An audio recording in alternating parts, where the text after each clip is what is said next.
इनका मुख्य मुद्दा हो गया है।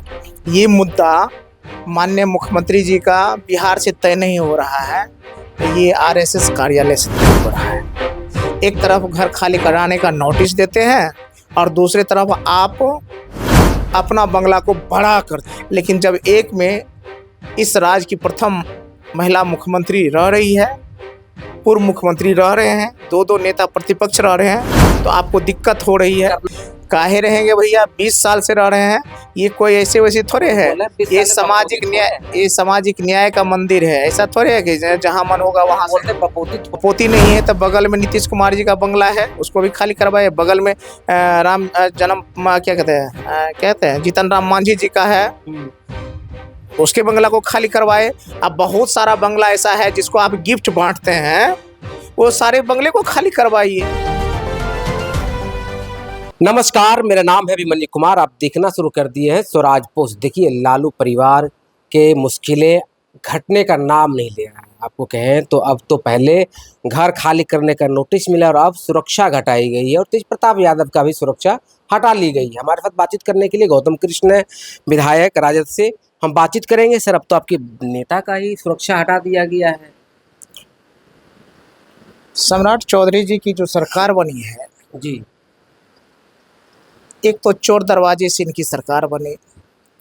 चलिए, सरकार बन भी गए, बना भी लिए किसी भी तरीके से, तो जन उपयोगी, बहन बेटियों की सुरक्षा, रोजगार और पलायन रोकने, कल कारखाने उद्योग लगाने, भ्रष्टाचार मिटाने के जो जन कल्याणकारी मुद्दे हैं, उन सब को ताक पे रख करके लालू जी, राजमाता राबड़ी जी, तेजस्वी जी, राष्ट्रीय जनता दल, हरा गमछी पीला गमछी, यादव, यही इनका मुख्य मुद्दा हो गया है।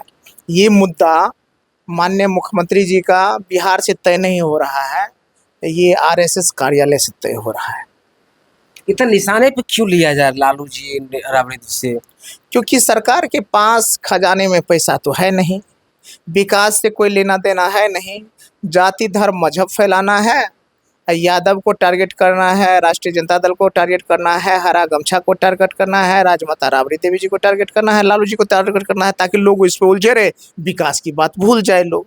आवास खाली कराने नोटिस मिला, बोल रहे जल्दी खाली करिए, नहीं तो खाली तो करना ही पड़ेगा। बपोती थोड़े है किसी का। वही तो वो कहे कि ये जो चल रहा है, ये ड्रामा के पीछे कारण है कि सरकार को विकास के लिए कोई पैसा है नहीं। सारे पैसा तो इलेक्शन में ही लोगों ने सरकारी धन का बंदरबांट कर दिया, विकास के लिए तो कोई पैसे है नहीं, बस उसके लिए अपना अपना ये ड्रामा शुरू किए हुए हैं। तो चुनाव में जो वादा किएगा, श्रवण कुमार भी बोले 20,000 टका भी जाएगा सबके अकाउंट में। काहे 20,000 काहे जाएगा तो जो शेष बचा हुआ है 2 लाख में से 10,000 काट के, तो 1,90,000 क्यों नहीं भेज रहे हैं? इंस्टॉलमेंट में जाएगा, एक बार जाएगा 40,000। और यानी कि जब इलेक्शन आएगा तो 10,000 दे दीजिएगा। ये मत है कि रोजगार के लिए कल कोई जीविका उपार्जन के लिए जो काम लगाना है किसी को, तो 10,000 तब 20,000, ताकि सब लोग खा पी जाए, फिर दे दीजिएगा, फिर खा पी जाए। कि एक बार दीजिए, काम करेगा बहन बेटियों को, आपको देने के लिए तो पैसा है नहीं, तो इसलिए चल रहा है इधर की बातें उधर। क्या लग रहा है कि सरकार के पास अब पैसा नहीं? आप लोगों को पेमेंट आया है? इधर तो नहीं आया है, तो इसलिए कह रहे हैं कि ये सरकार बिल्कुल जनउपयोगी मुद्दे को छोड़ करके, जन सरोकार के मुद्दे को छोड़ करके जाति धर्म मजहब पार्टी पॉलिटिक्स घृणा की राजनीति में लगी हुई है। और ये तानाशाही रवैया पे आकर के जिस तरह आदरणीय लालू प्रसाद यादव जी राजमाता राबड़ी देवी जी को बेइज्जत करने में लगे हुए हैं। एक तरफ घर खाली कराने का नोटिस देते हैं और दूसरी तरफ आप अपना बंगला को बड़ा करते हैं, क्योंकि आपको छोटा बंगला में आप रह नहीं सकते, बड़ा बंगला चाहिए आपको। एक के बदले दो, दो के बदले 3 चाहिए आपको।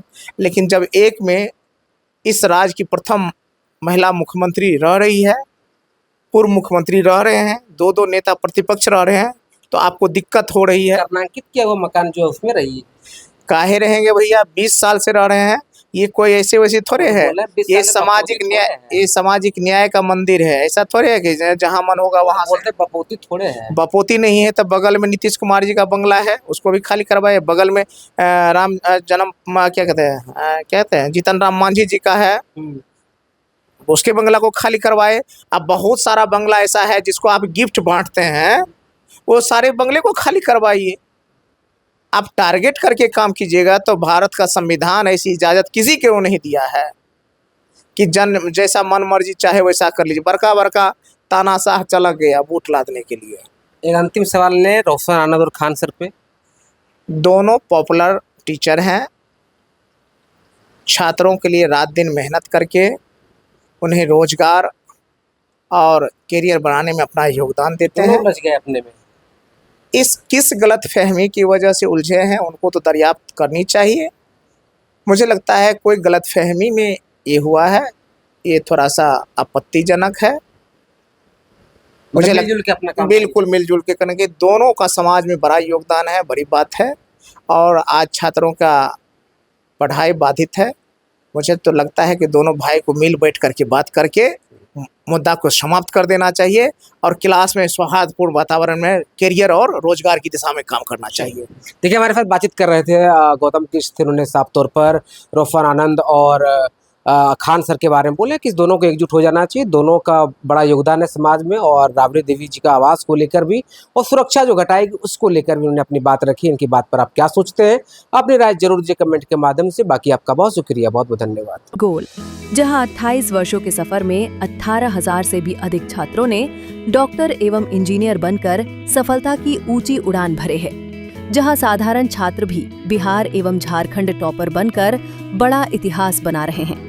दूरदर्शी शिक्षाविद श्री विपिन सिंह के मार्गदर्शन में मेडिकल एवं इंजीनियरिंग के लाखों छात्रों के लिए आशा की किरण के रूप में गोल, द रिजल्ट फैक्ट्री